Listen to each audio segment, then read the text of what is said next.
It was a Thursday. I only remember that because the bakery down on 6th used to make cinnamon rolls on Thursdays. The kind with too much icing, if there ever was such a thing. I never even liked sweets much, but I remember the smell. Funny the things that stay with you after the world ends. I woke up late that morning. Power had already flickered out in the night, and the sky was this strange color, like bruised milk. Thick clouds, no birds, dead quiet.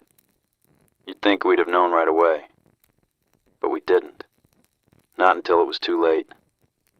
I was living in the old brick duplex by the overpass, ground floor. Bad insulation, but it had a decent cellar. I remember the air was tight, like it hadn't made up its mind whether to move or not. People always talk about sirens. We didn't hear any. No. What came first was a call from my friend Nate. He worked in some quiet corner of something federal. Never told me exactly. Said it didn't matter. I used to joke he was probably pushing pencils at the CDC. Turns out he wasn't far from it. He called, voice lower than usual. Didn't waste time. Said I had maybe an hour. Told me to get to that cellar I'd built out. The one I only halfway took seriously. It's happening, he said. That's all. Not what. Not why. Just that it was happening. I didn't argue. Something in his voice. Nate never sounded scared. But that morning, he was shaking and trying not to sound like it. So I packed what I had, water, flashlight, photo of my brother. It took maybe 15 minutes. The rest of the time, I just stood there, in the doorway, watching the street. The wind had started to pick up, not stormy, just restless. Neighbors across the way were loading a car. They didn't know.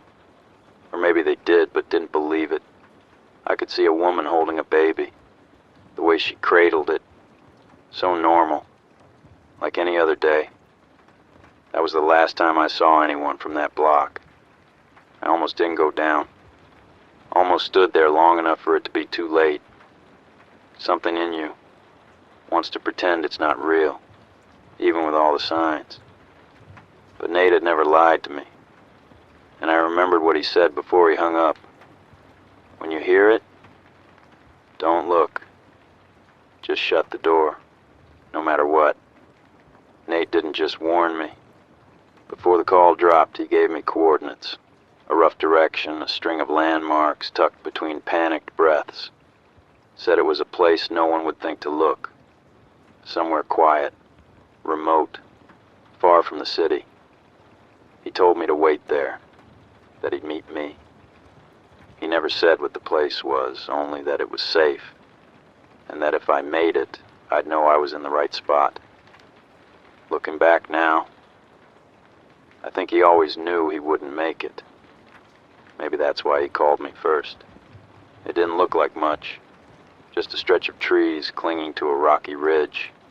But the moment I stepped between those trees, it felt different, cooler, still. The air didn't burn my throat. There was a hill, half swallowed by vines and brambles. I cleared them away with my hands. Fingernails cracked, palms bleeding. Then I found it, a steel hatch set into the earth, half covered, hidden like a secret. The lock was old, rusted but not broken. Inside, a ladder, cold rungs, damp walls, a thin scent of oil and metal. I climbed down into the dark.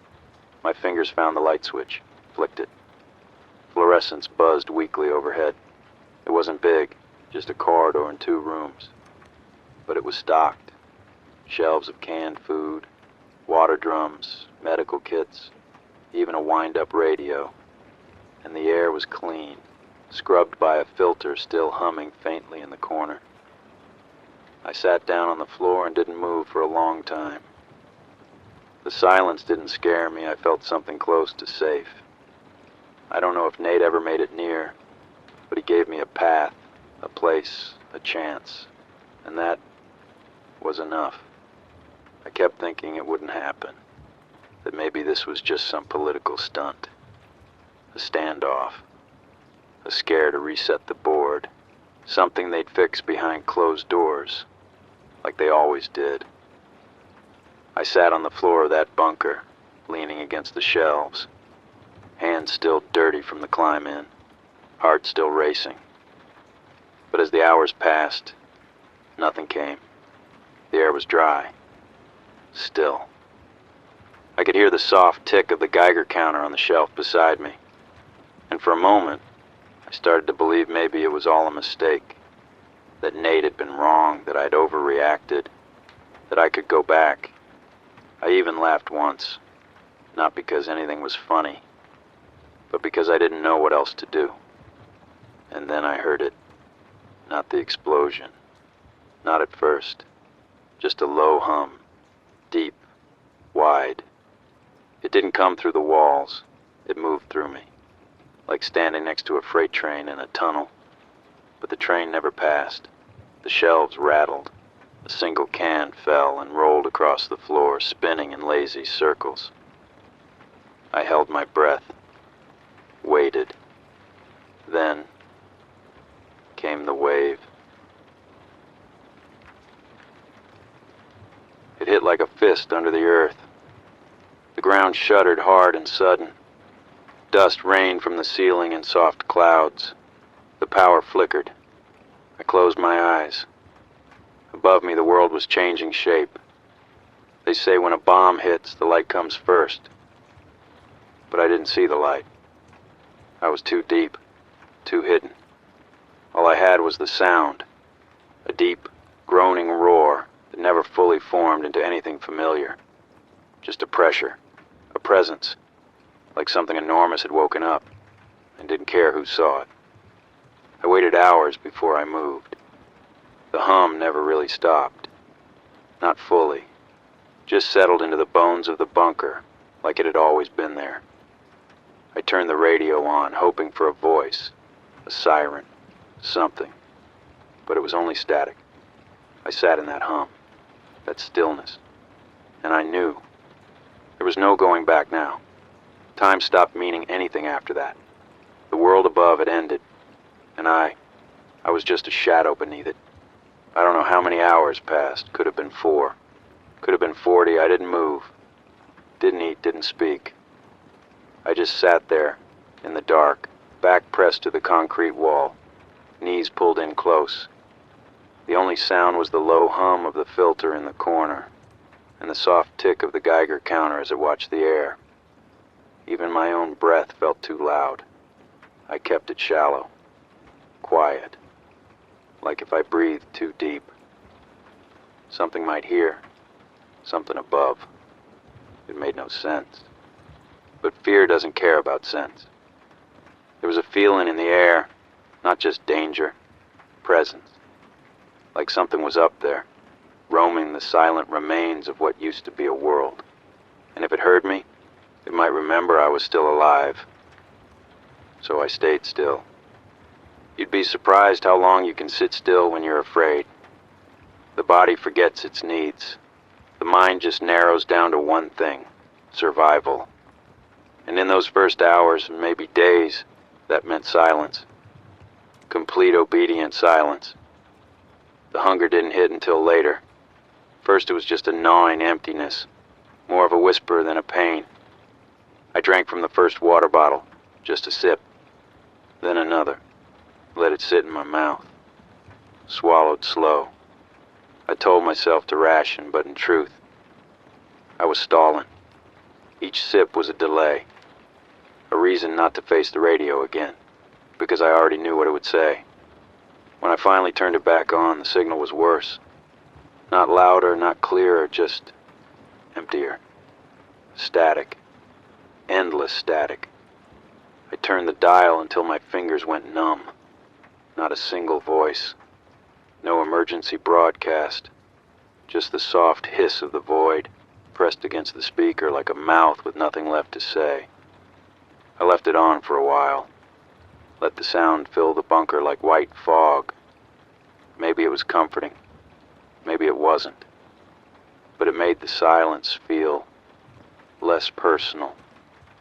In the days that followed, and if they were days, I started to move again. Wrote things, opened the supply boxes, checked expiration dates, counted cans, logged water levels. It gave me something to do, something that didn't require hope. In the days that followed, if they were days, I started to move again. Wrote things, opened the supply boxes, checked expiration dates, counted cans, logged water levels. It gave me something to do, something that didn't require hope. Nate had thought ahead. There was protein powder, dried fruits, seeds, batteries, books even. A few on wilderness survival, one on mechanical repair, a battered paperback novel with no cover. I flipped through it just to feel the pages. There was also a mirror, not large, cracked on one corner. I covered it with a cloth after the first glance. Didn't like what I saw. The hardest part wasn't the hunger or the thirst. Wasn't even the fear. It was the waiting. There's a kind of stillness that sinks into your bones when you've been underground too long. The absence of seasons, of time. You don't see the light change, don't feel the wind shift. The world becomes a sealed box, and your mind starts pacing the walls long before your body does. I'd walk the length of the bunker sometimes, from door to wall and back again. 47 steps. I counted, just to give the hours some shape. Dreams came too, not nightmares, those would have been easier. These were quieter, soft memories, family faces, the smell of coffee, that sunlit hum of a grocery store on a lazy afternoon. Then I'd wake, staring at concrete, listening to machines that couldn't love me back. I tried to journal once, just a list. Simple things. Date, status, tasks. But I stopped after a few pages. The dates felt fake, and writing alive over and over didn't make it true. I don't know when the fear started to loosen. It didn't go away, or not really, but it got quieter. Maybe it was habit. Maybe it was grief. But I stopped holding my breath every time I stepped near the hatch. Started talking out loud again. Just a word here and there, to the walls, to Nate, to myself. The Geiger needle still danced sometimes. But not like before. Not like that first night. I kept track at first. 3 months. That's what I promised myself. But time moved different down here. It ended up being 6. Give the radiation time to settle. Let the heat fade. One morning, if you can call it that, I turned on the radio out of habit, and I heard something. Not a voice, not words, just a sound, a rhythm. Faint, buried beneath the static, like the heartbeat of something still alive. I couldn't explain it, still can't. But it was enough to make me stand. To walk back to the ladder, to press a hand to the hatch. I didn't open it, not yet. But I knew the silence wasn't enough anymore. I remember the day clearly, not because anything happened, but because something almost did. 6 months underground. It had been long enough to forget the shape of the sky, but not the weight of silence. And that morning, or maybe it was night, I couldn't tell anymore, I found myself climbing the ladder, hand on the rungs, one breath away from the hatch. I didn't even plan it. My body just moved, as if part of me had decided it was time. The Geiger counter was quieter now, still ticked, but not like before. And I told myself maybe the worst had passed. Maybe the air was cleaner. Maybe I could open the door just a crack, just enough to see. But then the radio clicked, a hiccup in the static, a shift. I froze. The voice came slow, warped, faint, buried beneath layers of fuzz and time. Male, calm, too calm, like he was reading off a card. To anyone still listening, do not leave your shelter. If you have food, water, and air filtration, stay where you are. Surface conditions remain hazardous. This message will repeat. I climbed back down without thinking. Sat beside the radio, knees to chest, not listening. Just watching it, like it might change its mind if I stared hard enough. The voice came again 10 minutes later. Same tone, same words, no emotion, not even relief that someone might be hearing him. He said he was broadcasting from Sector 9 Civil Defense, a shelter network built deep beneath what used to be a government complex.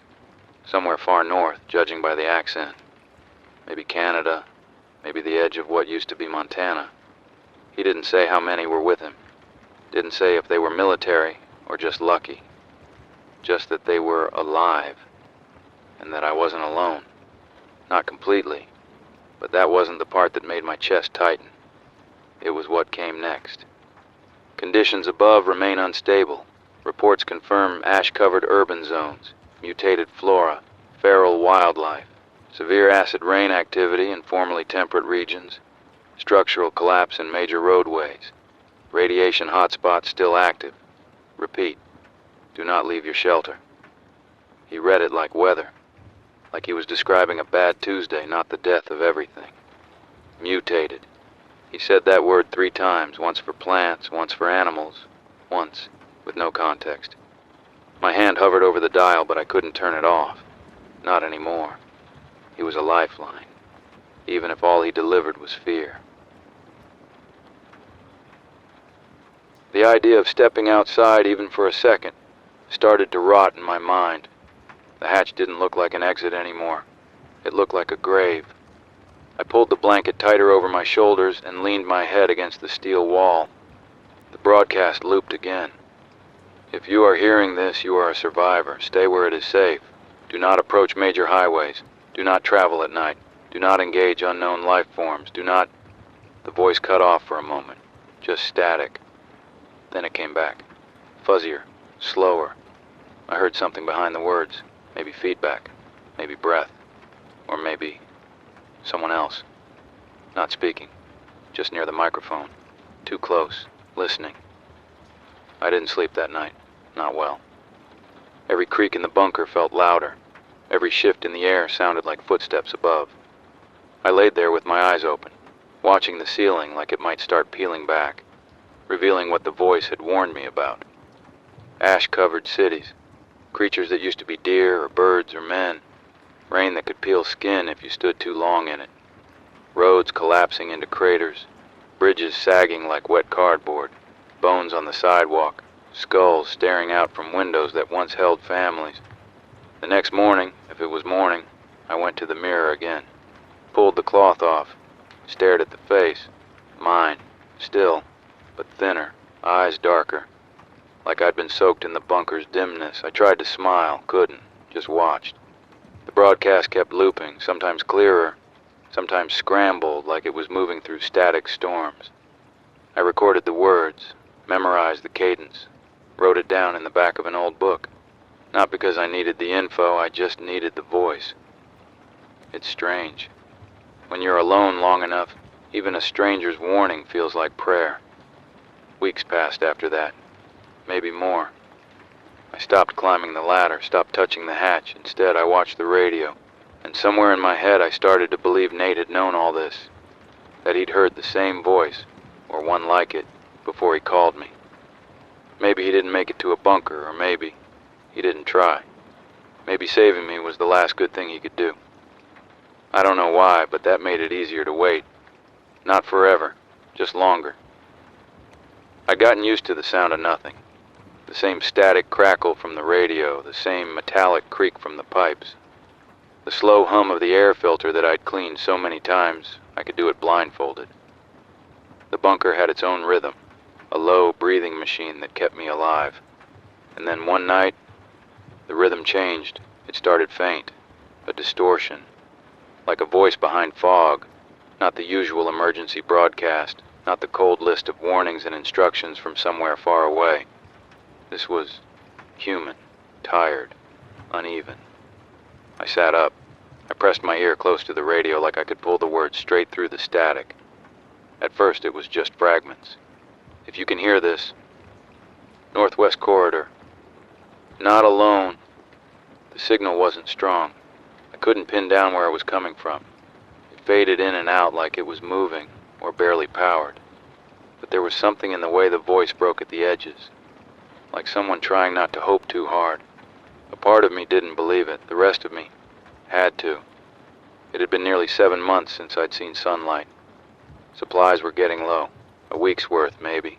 I'd stretched every can, filtered every drop of water, rationed down to crumbs.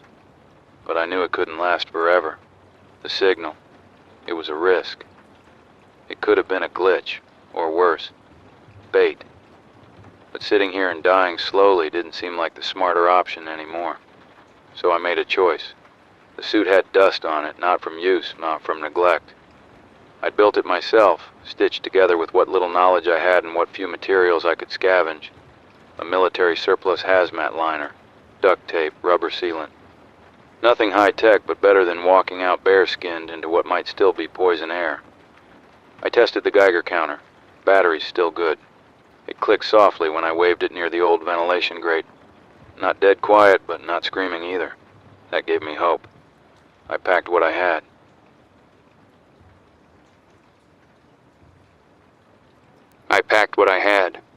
My friend Nate's old compass. The knife I found in that fireproof case, a thin wool blanket, and a copy of a journal. The one I'd been keeping in case someone found this place and wanted to know who I was. Maybe they wouldn't care, but maybe they would. I stood at the ladder for a long time, hand on the first rung, looking up at that hatch like it was the lid of a coffin. I expected it to feel heavier than it did. The seal cracked with a hiss, a stale breath escaping the lungs of the world. I lifted it and a shaft of sick yellow-gray light spilled down. I froze, not because of fear, but because I realized I wasn't ready. But I went anyway. The first step outside. It's hard to describe. The air didn't burn, but it scraped the back of my throat, like breathing in rust and charcoal. It carried the smell of wet stone and something underneath, something sour and old. I kept the mask on, checked the counter again. Low radiation, spikes now and then, but nothing I couldn't handle. For now. The sky was wrong. It wasn't sky anymore, just layers of cloud, all thick and low like smoke pressed flat against the earth. Light came through, but barely. A sickly bronze that made everything look fossilized. I walked a few steps out, turned to look at the bunker. It was just a mound of dirt, half covered in ash and moss. No one would have known it was there. It looked like a grave. I looked around. No birds. No insects. Just wind, whispering through the trees stripped bare by fire or worse. They didn't move like trees anymore. They stood crooked, bent like they'd been listening too long and forgot how to grow. I took one slow breath through the filter. The world was dead, but it wasn't silent, and it wasn't still. I started walking west, toward the direction the signal seemed to come from. That's all I had, direction and faith. I passed burned-out shells of cars, piles of what used to be houses. Concrete crumbled like chalk under my boots. Ash coated everything, and with each step it puffed up like ghosts stirred awake. I didn't look at the bodies. There weren't many this far out. But when I did see one, slumped near an overturned mailbox, curled on a bench, I nodded. Quiet respect. A part of me said a name, even if I didn't know it. They were part of this world now, like I was. The sun, or what passed for it, dipped low. Shadows stretched long and black. I found a collapsed storefront with a mostly intact wall. Enough cover to sleep behind. I laid the blanket down, drank a sip of water. Then I pulled out the radio again. Static. Then a voice. Barely there. Don't stop. That's all I caught, but it was enough to get me through one more day. Beat, breath. Tomorrow, I'll keep walking. The world's broken.